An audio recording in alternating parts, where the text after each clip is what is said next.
Hi there, my name's Colin and this is the Action Figure Resource video channel, the place for all the action figure news, reviews, tutorials and guides. If this is your first time to my channel, welcome. I hope you enjoy my videos. Today I'm going to be taking a look at the vintage Masters of the Universe Series 1 Beastman released in 1982.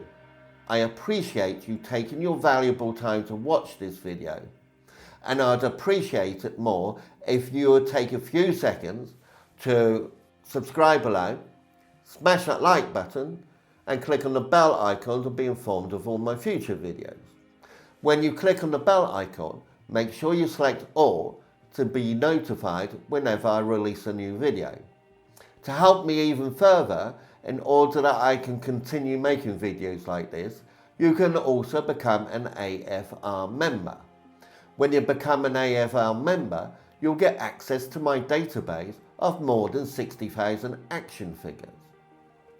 Each listing gives information on release dates, accessories, rarity, and values. You will also get access to exclusive videos, reviews, guides, and tutorials. To become a member, see the link here or in the description box below. Okay, let's get on with today's video.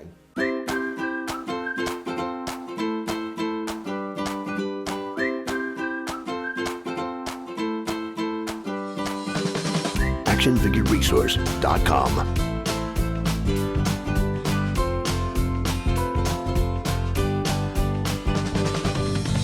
Yesterday's toys, today's treasures.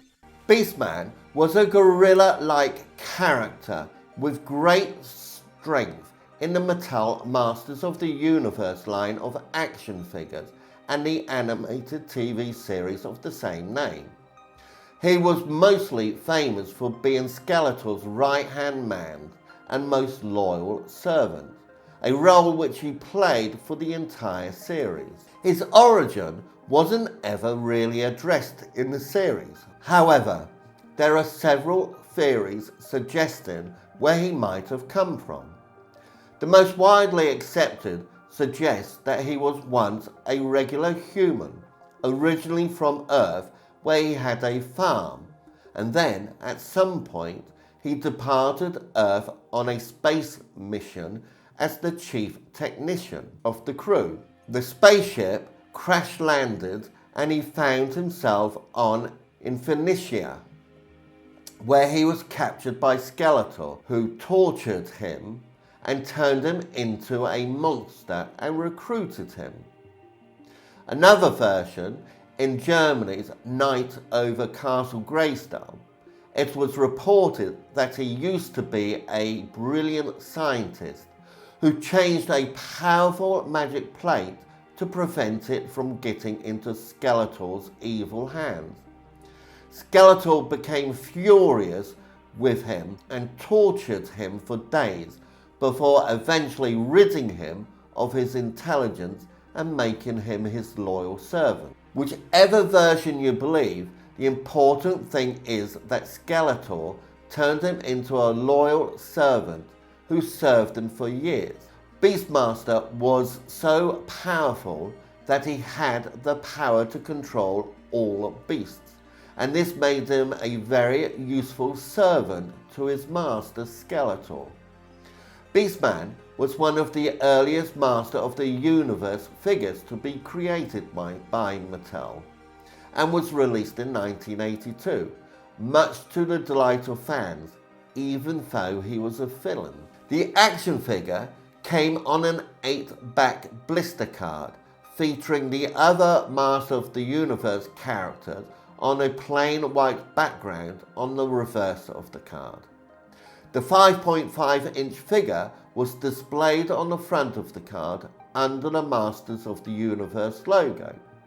He was positioned standing with his knees at an angle and with his hands by his sides, though the right arm was bent slightly at the elbow.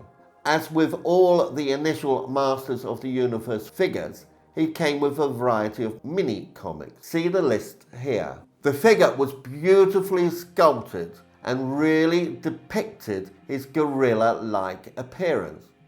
He had smooth upper arms and upper legs, but the lower parts were visibly very hairy, as was his neck and chest.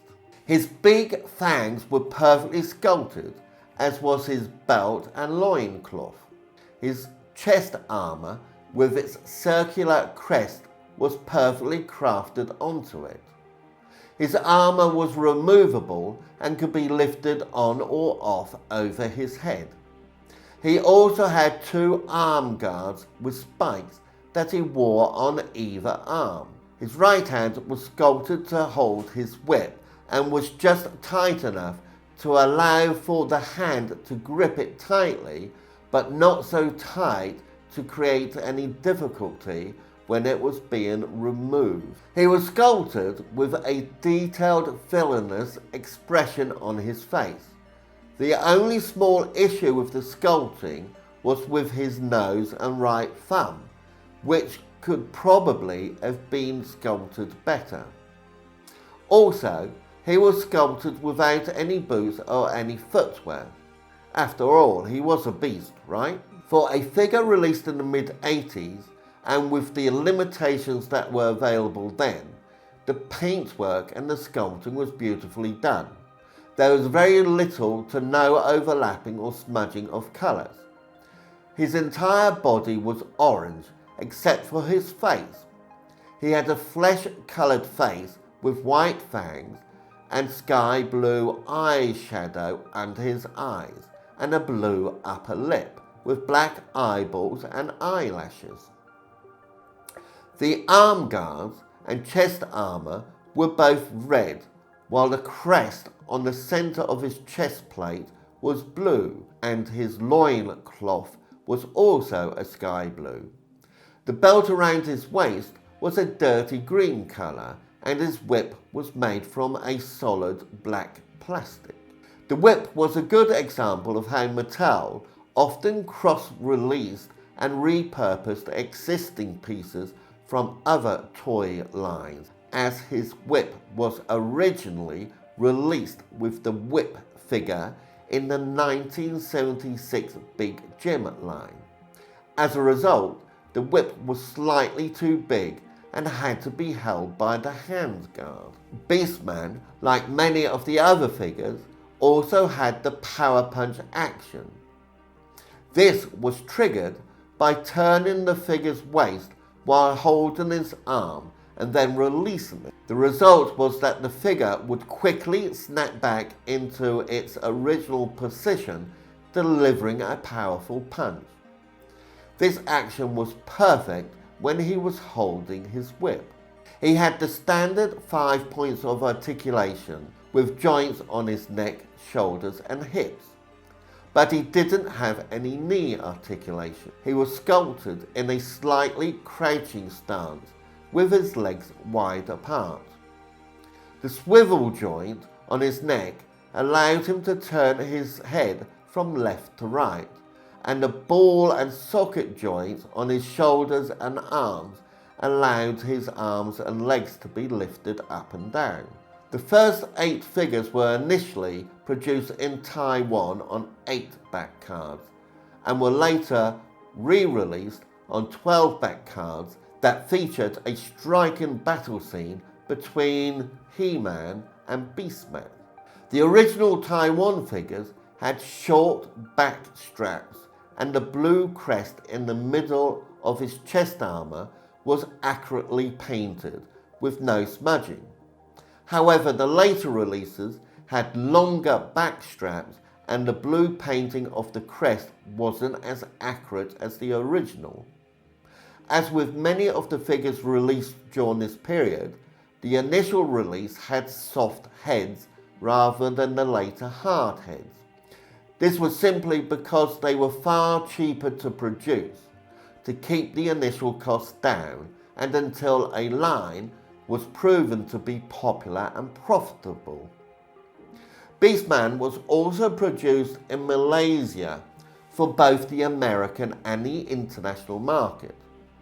In Mexico, it was produced by the Aramat company.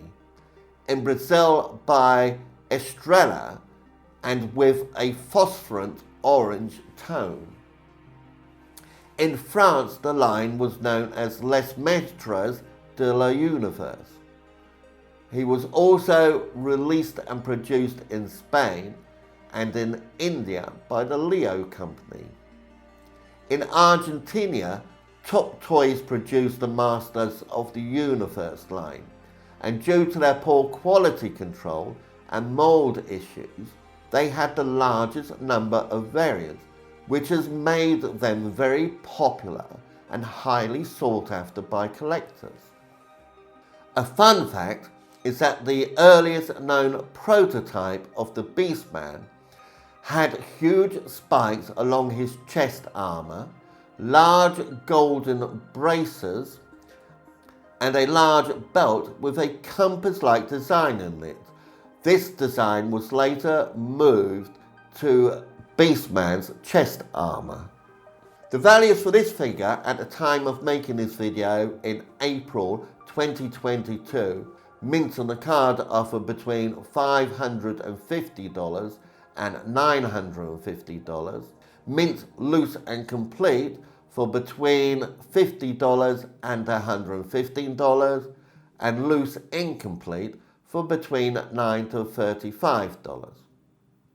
Please note, when researching this figure, I found very few of these being sold mint on the card.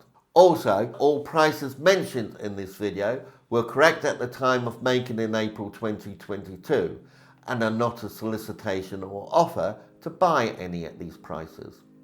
When researching this figure, I used several websites, YouTube channels and auction sites to find the most accurate information and prices that I could. However, if I've missed any information or there are any errors, please let me know in the description box below.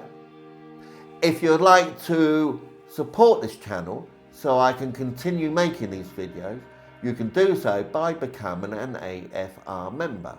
To become a member, please see the link in the description box below. Don't forget to subscribe, smash that like button and click on the bell icon to be notified of all my future videos. When you click on the bell icon, make sure you select all on the drop down menu. actionfigureresource.com. Yesterday's toys, today's treasures.